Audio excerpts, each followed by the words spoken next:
Welcome to the REI Foundation podcast, where we cover all the steps and strategies to make your real estate dreams a reality. Now your hosts, Jason and Pili. Hey everyone, looking for lending for your next project? Well, we want to introduce you to Fund That Flip. So what is Fund That Flip? Well, Fund That Flip is fast, affordable funding for your next real estate transaction. And trust me, we know. We've used them and are using them currently for deals that we're working on flipping homes. So if you want white glove service, check out Fund That Flip for great terms, reliable service, just everything you're looking for from a funding partner. Pili, where can we find them? You can find them at fundthatflip.com/REI Foundation. Again, that's fundthatflip.com/REI Foundation. What are you waiting for? Hi, everyone, and welcome again to the Real Estate Investing Foundation podcast with Jason and Pili. Today, we have a special guest for you. He is a commercial real estate agent. His name is Tyler Chesser. Hi, Tyler. Hi, Pili. Hi, Jason. How are you guys? Hey, Tyler, doing great. So Tyler has been a licensed commercial real estate sales professional since 2013 after several years in international marketing and franchise development for a global restaurant corporation. And in May of 2018, Tyler Chesser obtained a Kentucky broker's license, recently recognized as Rising Star Under 30 internationally in commercial real estate by CCM, which is Commercial Investment Real Estate magazine. Tyler has helped procure over $30 million in sales agreements since his introduction to the brokerage industry. He's got an uncanny grasp of market complexities, a deep passion and scale as a leader, and a mastery of investment analysis formed as a perfect match in commercial real estate. Well, that I all know. And so since I know you, Tyler, and for that point, welcome to the show. Thanks so much for being on with us. And we really look forward to diving in here. And just to start this off, so you had this background where you were working in international marketing. Where was the switch that you said, I'm jumping to real estate, and what caused it? Sure.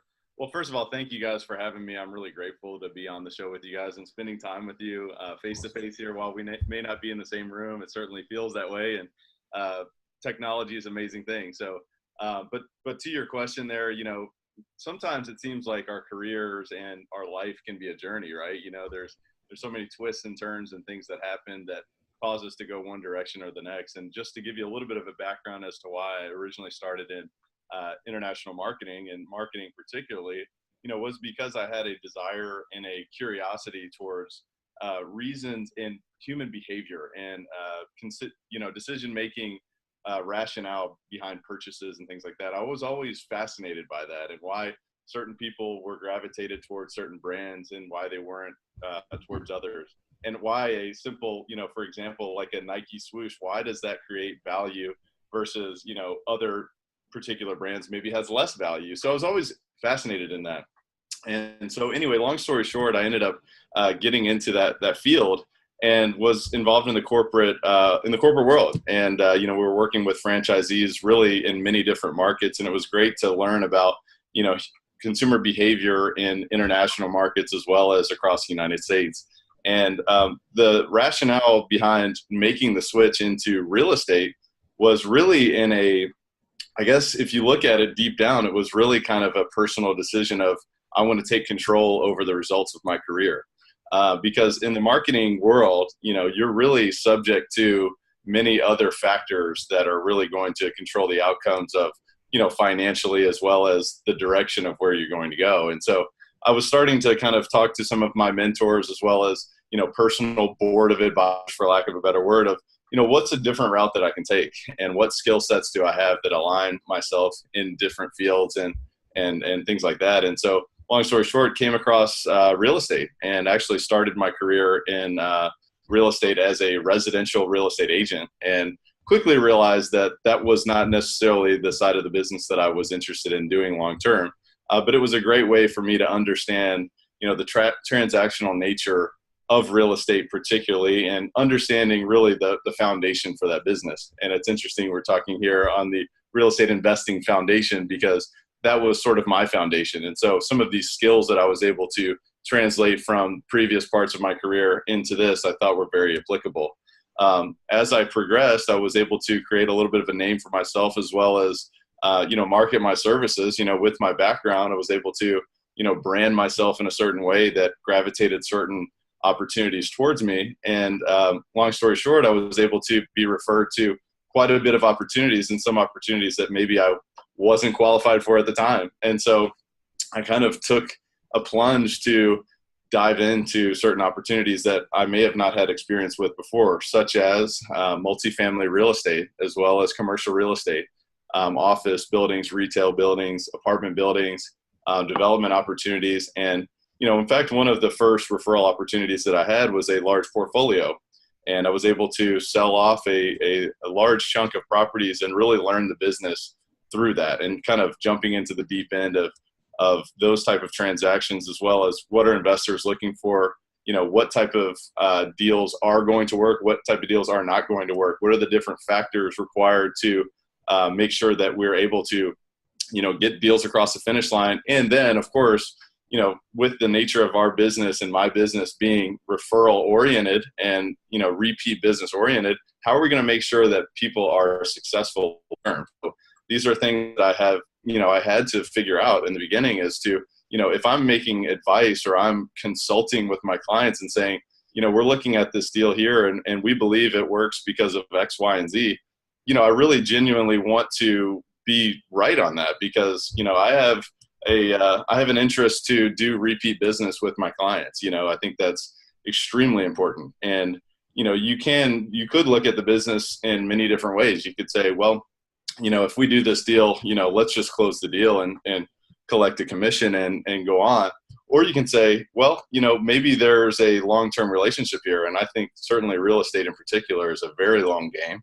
And if you can have that approach, which is something that I've adopted, due to, mentors and other people much smarter than me, that I've adopted, over the years. So that's kind of a long-winded, perhaps, answer to your question, but that's kind of how I got started. No, it's great. That's perfect. So tell me a little bit about, you say you jumped into the commercial arena, you jumped into residential first, figured out that wasn't for you, jumped into the commercial arena, you got all these opportunities to work on these mega deals. What gave you the, let's say, moxie or courage to actually jump in without knowing everything there is to know about real estate? That is a really great question. I think one of my background things that I think really I drive a lot of courage from is, when I was in college, for example, I was in a fraternity. And I remember when I started college, I said, I'm never going to buy friends. I'm not going to do that. That's, I don't need to do that. Anyway, long story short, I ended up joining the fraternity and ended up learning about leadership in my fraternity and really taking the forefront. And I ended up being the president of my fraternity when I was, later on in the years. And really, I think that experience drove a lot of courage, towards just sort of being a pioneer and stepping out in front of the pack and saying, what, I don't know what's going to happen, but I'm confident in my abilities. And I want to just try this because, if anything, I'm going to learn a lot. Maybe I fail, but, I don't know about you guys, but I can certainly look back and say, most of the failures that I've had in my life are probably more impactful than many of the successes. So I guess I wasn't conscious of these things at the time, but I was certainly subconscious of the fact that, worst case scenario, I'm going to learn a lot. And I'm also confident in my abilities, and I know how to communicate. I know how to market. I know how to learn, and I'm committed to learning. And I was really driven to take control over my career. And so I think that with all of that coupled together was really a big driving force into me taking that plunge. That's Love great. That. Take action, take control, take the plunge. So let's talk a little bit more about your marketing. With having that strong background, what are some of the maybe tips or some points that you've used to really help you as a broker, and maybe that you could even see some investors helping building out their business or their name or their brand, which really been some strong driving points for your marketing package? Sure. Well, it goes to, you start really from the basics of, let's look at what we're dealing with. We're dealing with an individual. Let's say you're an investor, for example. The first step that I would have if I'm just getting started in this arena is I want to make sure that everybody who is a player and a decision maker in that field is aware that I am now a player. And that's the very first step. That is the basics there. You want to make sure that everybody that needs to know knows. And so certainly that, is a driving force and a factor behind every marketing decision that I make, whether it's, my brokerage services or whether it's, an investment opportunity from a multifamily or commercial real estate standpoint, or, whether it's, let's just say you've got a, apartment for lease, we need to have awareness. We need to be exposed, and we need to understand what are the different networks, where are the eyeballs, where are people talking. And certainly we've got to understand the nature of our business. That's for sure. We need to understand the different avenues.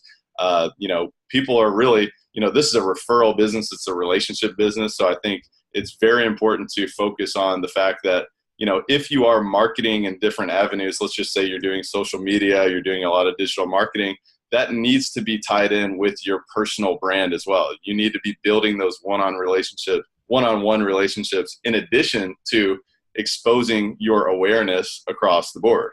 And so certainly those are things that I definitely would see as principles, but you really need to be an extension of yourself in many different areas.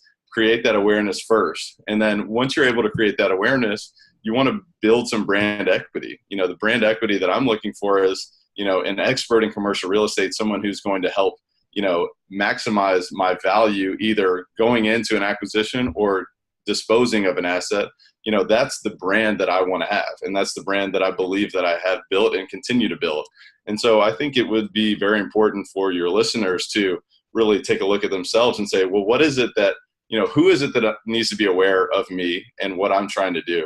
And then what kind of tagline or what's the top of mind qualities that they want to know about me? Because, once you have built that awareness, then you've got an opportunity to really deepen the understanding of what your brand means. That's great. Awesome. So with the market here that's now becoming a little top heavy, how are you balancing seller expectations just with some crazy expectations going on with investors still trying to make deals happen? That is a really good question because it is a very big challenge. I mean, we're looking at many, many deals for the most part. And certainly, Jason, you and I particularly have dealt with this. And in the short time that we've known each other, I mean, we've looked at, a few deals and certainly there will probably be quite a few more that we look at before we make sense of something. And I think one thing that I'm certainly advising my, investor clients who are looking to acquire more assets is certainly patience. I mean, right now we're looking for patience and continued persistence because, there's a lot of deals that don't make sense. And unfortunately, some of the competition of folks that I'm representing are, really not making sense perhaps on a logical standpoint, but they're still doing the deal. So it certainly makes that challenging. And so we've got to be aware that, our market is certainly a cycle. And as you mentioned, we're at the high point of that cycle. Of course, we can never predict the future market, but we're certainly at a point now where it's a challenge. I mean, we've got very low rates in every market, whether you're in New York, New Jersey, such as yourselves, or whether you're in Louisville, Kentucky, or anywhere else across the United States and across the world. I mean, you've got to study all these markets and understand how they're all interrelated. So it's definitely something that it's a time for us to educate ourselves and to continue to be persistent and have an understanding that we've got to create more deal flow if we're going to make sense of something. Because outside of that, I mean, if you're only looking at 5 or 10 deals, you're really setting yourself up for not really getting any deals. I mean, that's just sort of how it's looking, especially in the multifamily real estate market. Certainly other asset classes are in a different stage of that market cycle. I mean, if you look at, office buildings, for example, the office asset class is on a different part of that market cycle. Some would say it's in the growth stage. It was sort of declining for a while and there's been some adjustments. And the same thing for retail, cap rates have gone up and now they're kind of stabilizing a little bit. So I think you've got to take a look at your entire portfolio, your entire approach and say, are we going to stick to our guns here? Do we need to make any adjustments? If we do, how does that impact us long term? But to be realistic, if you want to make a deal, at least what I'm seeing is that either you need to make sure that you're being extremely diligent, understand that a deal that's going to make sense on many of the metrics, there's going to be hair on it. And there's going to have to be, unless you're lucky. I mean, you can definitely get lucky and find deals, without hair in this market that make, that check every single one of your boxes. But I think that's what I am advising for my clients, and that's what I'm seeing in the market right now. That's all such great advice. I'm actually toying with this idea in my head. So I want to know, and our listeners ask this a lot, how does one find a Tyler Chesser? How does one find a broker of your standards, of your excellence, to work with them? For instance, how did you happen to meet Jason? Or even on the same part too, if someone's a new investor who's looking to break in, what would be the right steps to take to find just a great broker to work with? So many questions there. Pick one and go. Sure. Or all. Well, I guess, in my opinion, one of the things that I'm highly involved in is the CCIM network, Certified Commercial Investment Member Network, which is a global network of commercial real estate practitioners, whether they're investors or brokers or lenders or what have you. But that is really the gold standard of commercial real estate, in my opinion. So if you're going to be looking for a broker, I think that's a great place to look. There's a national and global database of CCIM designees, and I would definitely encourage your listeners to at least start there, to say, these are going to be the market leaders in each market that I have specific interest in. I would say that's one thing. Certainly you want to be aware. We go back to this awareness thing again, aware of who those players are.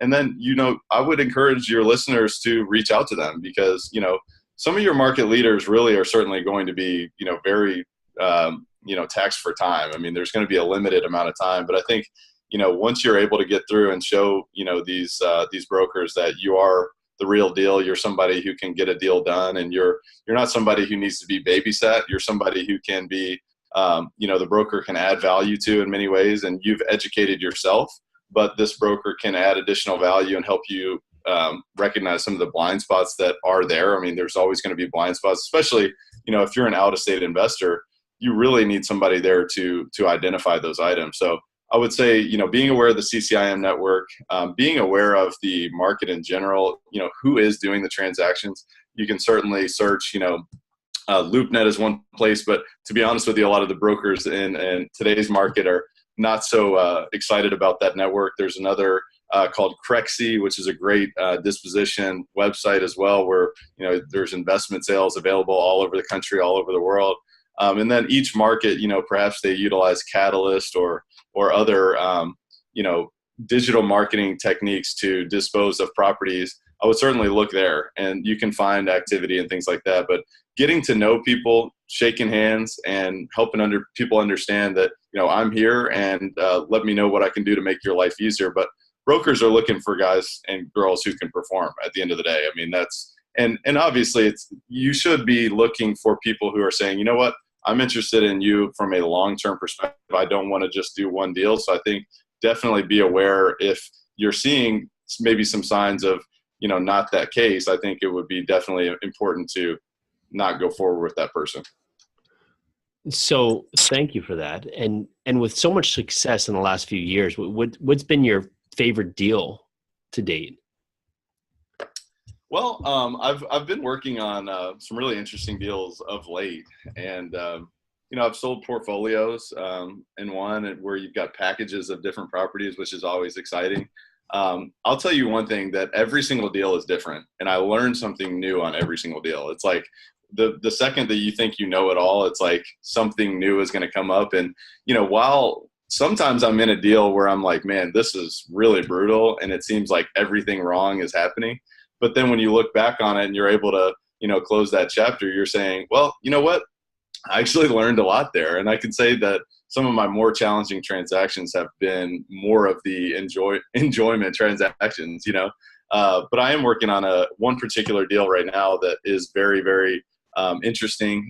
We've actually got a couple of projects right now that are our previous condo deconversions, where we've had to acquire individual units, bring those back under one umbrella, dispose as an apartment complex. And those are certainly exciting because you work with so many different moving parts. And while it is very challenging at the time to coordinate everything, when you're able to get everything together and actually make sense of it, and your projections that you're doing your research, but when your projections come true in the end, I mean, that's really exciting. So that's one thing right now. I would say, I mean, maybe it's just fresh in my mind, but I would say that's been one of the most exciting deals that I've been working on. Oh, it's fun. Fantastic. And so if you look at your own personal goals, you've had such a big leap into real estate in the last few years. It's been incredible. Are you looking to invest as well? Is that your direction? Yeah, absolutely. And I think one thing that's very important is, I try to not be a competitor with my clients, because I think that there certainly could be, perhaps a conflict of interest there. So I definitely want to make sure that that's understood and known. And certainly I believe in the product. I mean, to me, it doesn't make sense why any broker wouldn't invest in real estate, because, if you don't believe in the product, why are you selling it? So certainly is a huge part of my investment strategy. In fact, I have invested in real estate, and I do have holdings, nothing substantial, but, I'd like to continue to do that, and certainly looking for opportunities as they exist. And so, I really do like apartments. I think that the fundamentals look great. And, we're looking at, if you look at the percentage of renters versus owners in today's day and age, I mean, it makes more sense. You're adding value to a tenant who's, living in a place that's adding value to your cash flow and your net worth. And I mean, to me, that's extremely exciting. So I'm definitely I plan to continue to invest and look for opportunities as my career progresses. So that's great. Let's go a little bit more on that. If you're looking at multifamily properties and this is the class that you also want to invest at, what would be some key metrics or some key data points that you would really focus on to hone in on the type of investments you want to be into? I think that's a really good question. And I do think that also one of the most important factors that I'm really looking at is, a lot of times people are really comparing certain opportunities in a cap rate basis or a cash on cash basis. And I certainly believe that those metrics are very important to at least compare and make decisions as well as negotiate deals. I think that's extremely important to have your metrics lined up there. But I also think that really that's where I leave that, to be honest with you, is from a comparison standpoint and negotiating a deal, because I'm really looking at this long term. I'm looking at how can we capture depreciation write-off? How can we capture, an appropriate interest write-off, as well as, what does our IRR look like? And of course, you can never project a future market, so you can't say for certain what your value is going to be in 5 to 10 years. But, I like to see that. I want to see the appreciation of the asset, and I want to see an appropriate tax strategy. I want to see all those things. Of course, I'm not a CPA and I don't play one on the internet, but those are things that I would certainly like my clients to, pay close attention to. And it's something that I also pay close attention to as well. And this is one thing, just as a side note, whenever I'm looking at a deal, I'm always saying, okay, well, would I do this? And if I would do this, then I can advise my clients appropriately. Not necessarily saying, well, would I do this and should I take it from my client? Just saying, hey, does this deal make sense? And do I feel good about it, myself? And so I would say, cash on cash is definitely an item that you want to pay close attention to, because, your dollars, could possibly be leveraged in a better way in another deal. And so when I'm evaluating projects, that's a figure that I'm definitely looking at. I would say in the current market, I think if you can hit 15% cash on cash, that's a pretty attractive number. And so, whether or not that's realistic, we'll definitely have to continue to look. But, IRR is another figure as well. If I'm looking at holding a property, let's just say for 5 to 7 years, as an example, if I can achieve mid 20% IRR, that's amazing. So, these are some items that I have to take into account. But the other thing too, is that I'm looking, all of the assets are valued on the risk that they provide, right? And so certainly if I'm going to be investing in an asset and let's just say we're closing our eyes and saying, okay, we've got a 25% IRR, we've got a 15% cash on cash. Wow, that sounds like a great deal. And then I look at the property and it's like, wow, this is in a war zone. We've got a hole in the roof. We've got, tenants that aren't paying. So you've got to pay attention to those things. You've got to say, well, is it important to make concessions here? Because maybe it is. I mean, maybe you need to make concessions on your investment criteria to go into a less risky deal. So you have to look at, what is it that you're trying to achieve in this investment? And so those are the things that I ask myself as well. So hopefully that answers your question. Yeah, it's great. A lot of advice. For our more newer investors out there, can you explain what IRR means? Sure. Internal rate of return. So we can go into a lot of detail on this, or just a face value. So Everybody should be able to open a book, but just to give anybody that's listening right now, just a taste of what that means. Sure. So internal rate of return. So you can either calculate this on a before tax or after tax basis. And basically what this does is it encompasses everything from your appreciation of value, as well as your debt pay down, as well as your tax benefits, which once you start to really get involved in real estate investing, you start to really appreciate the tax benefits that you get. I mean, it's unbelievable, but it really encompasses everything and tells you what your return on investment is going to be over the next however long you hold that property. And so, I think it's a really important figure to become aware of. And it is a more of a sophisticated analysis, but that's another reason why you want to be aligned with someone such as the CCIM, for example, is you have the ability of analyzing those properties. And certainly you want to be aware of that as well. You don't want to be solely relying on your broker's analysis, but I would definitely encourage your listeners to add people to their team who have the ability of calculating and educating them on these items. But IRR, hopefully that helps provide some clarity. Yes, yeah, thank great. you so much. And let's expand on that. You just said adding to your team. So talk to us about like becoming a part of somebody's team as a broker, because we like to talk about how having a broker as part of your team is really important, and all the other people that are part of an investor's team are very important. So let's expound on that a little bit more. And how did you become a part of our team? Sure. Well, I definitely think that the first thing that you want to make sure that you're doing is you're adding value. I mean, if you want to make sure that anybody who's on your team, if you're an investor, you want to make sure that they're adding value. They're not just your buddy down the corner. Of course, you want to have a relationship with someone that you can trust them. And that's extremely important. And I've found that to be the utmost importance of really any quality that you can have for someone on your team is trust, because at the end of the day, you're relying on expertise from different parts of your team.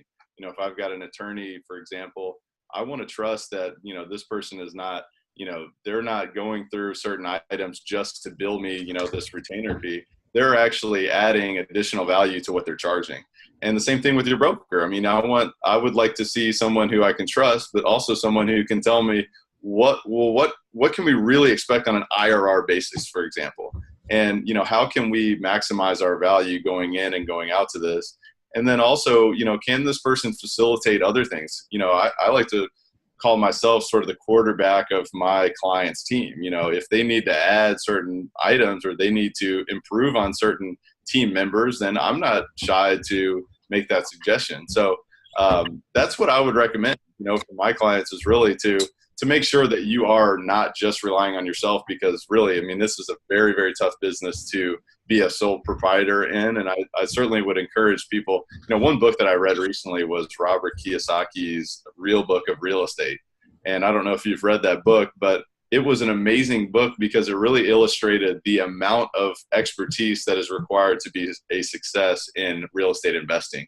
So I would highly recommend that to your listeners. But even just from a high level, looking at, how many different people are on Robert Kiyosaki, the rich dad, poor dad, the man, like how many people are on his team. And so if you want to strive to be like that, you really need to, and it takes a long time. You got to build a solid foundation for that. That's great. And so in talking about your team and your business, what's something you're working on to improve right now? No, that's great. One thing that I have improved recently, and I mentioned I've got a small amount of holdings that I would like to continue to grow. One item that I've improved dramatically over this past year has been management. And I think management is so important to make sure, especially in multifamily real estate, it is highly important. So that's one thing that I have improved upon. Another item that I'm looking to continue to improve upon is from an accounting perspective. I have added a great bookkeeper and would like to continue to add, folks who have got an idea of, how can we maximize value? At the end of the day, we're not looking for someone who can check a box and say, we filed your taxes here. I would like a tax strategist, and I'd like to, partner with somebody who can say, well, where's the puck going? Not where is it today? And so I can definitely see room for improvement on my particular team there. And I think it's always good to take a look at everything and check, everybody and make sure that, you're continuing to align interests. And I don't think it's out of the realm of possibilities to, have conversations that are difficult with people on your team. You have to be realistic, because at the end of the day, we all have goals, and really, real estate is the vehicle to get us there. And so I think we've got to be very, very, very in tune with what our team members are doing and what kind of value they're adding. So I'm always looking at that. And for investors out there that are now trying to get into the multifamily space, what are some no-nos or mistakes that you see investors make that we can hopefully help them to prevent from keep making? Well, I would say, buying the first deal you see is probably going to be a huge It's a good one. Yeah.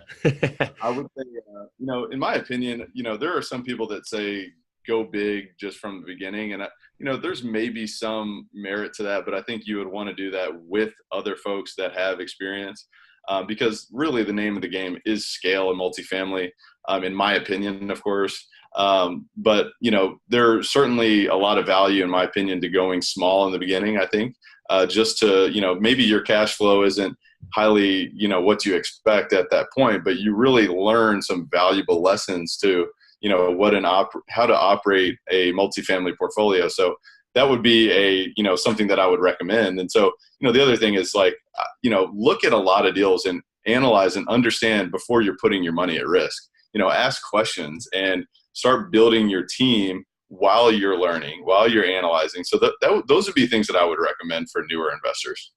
Yeah, I love that. And that's a great point.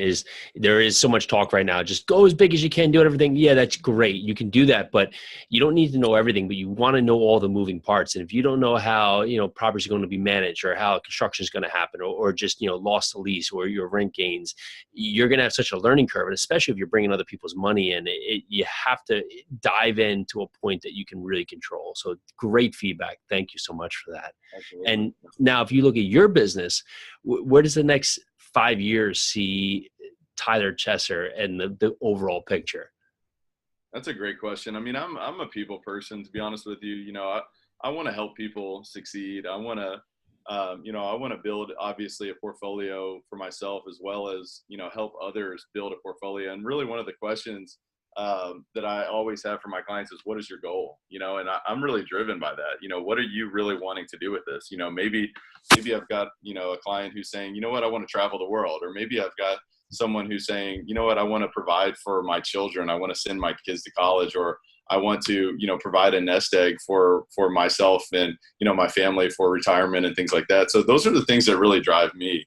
I definitely enjoy, growing the size and scope of my transactions. And so, I see my, my business going, perhaps more regional and maybe more national. So, awesome. Because I think that all of our markets are very deeply tied together. And to me, I think it's one thing that we're missing in our business, to be honest with you, in this middle market segment, that sort of that $1 to $10 million range. I think we've got an opportunity to grow that significantly. So I'm looking at that. And then also with, the tie-in to, technology. I mean, we've got a limitless capabilities and capacity to really do great things and to help people reach their goals. I've got a goal that I would like to help millions of people in some way, so, whether that's through real estate or whether that's through real estate and some other ventures as well, I'm open to opportunities, but I like to surround myself with people who have good intentions and to do the right thing. So I hope that answers your question, not too vaguely, but no, it's awesome. And you kind of hit on the perfect point. You talked about goals. So what are some of your goals? What's your big why, Tyler? Sure. Well, the three things that I look for every day and in my life is freedom, happiness, and significance. And so I think freedom and happiness are really tied together, in a lot of ways. But significance, I think, is really important, because I want to be that person for people that says, because of Tyler, I was able to do this, this, and this.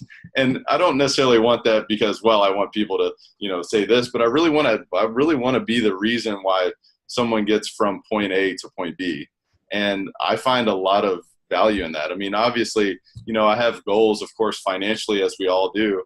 But really, at the end of the day, I'm thinking about how can I leave an impact and a legacy that really lasts beyond the financial side of things. And I want to help people, achieve what's important to them. And so freedom, happiness, and significance, those are the things that I'm after every day. Nice. Do you have any words you live by? One thing, I'm a big meditator, and I read a lot. And so I'm always trying to learn something new.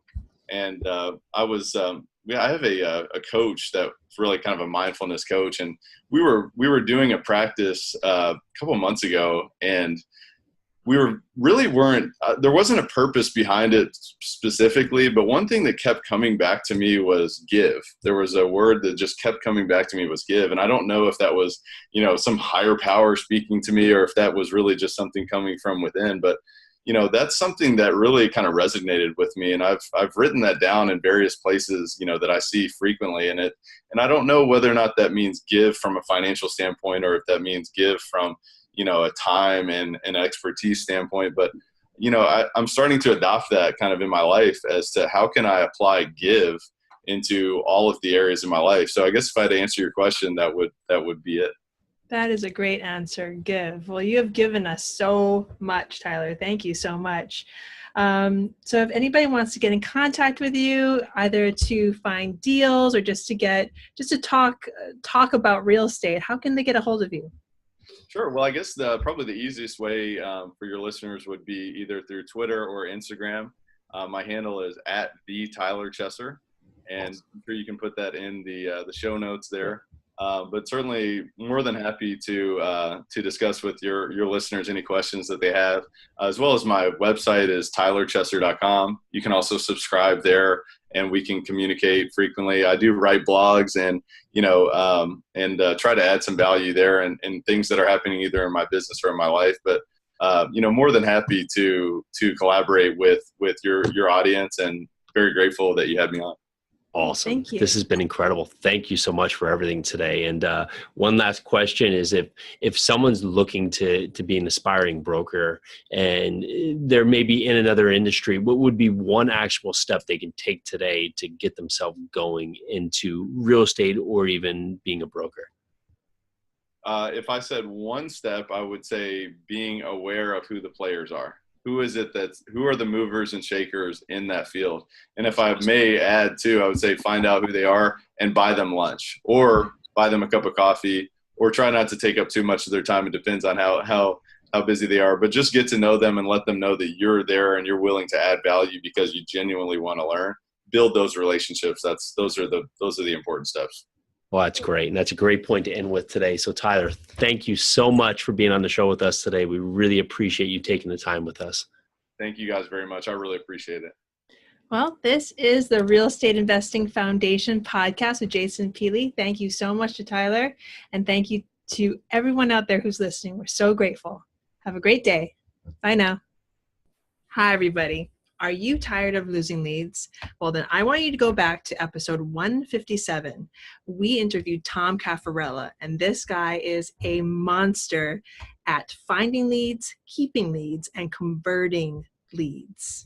And Tom has a special offer for you. He is now giving away his simple 3-step process for how you can more than double your investment business this year by building a brokerage team without taking up any of your time. What? And if this sounds awesome, which it does, you can find all about it at www.buildateamthatbringsyoudeals.com. Again, www.buildateamthatbringsyoudeals.com. Everything you need to know, go check it out. Thanks for tuning into the REI Foundation podcast. Check back next time for more awesome tips and strategies to launch your new you in real estate.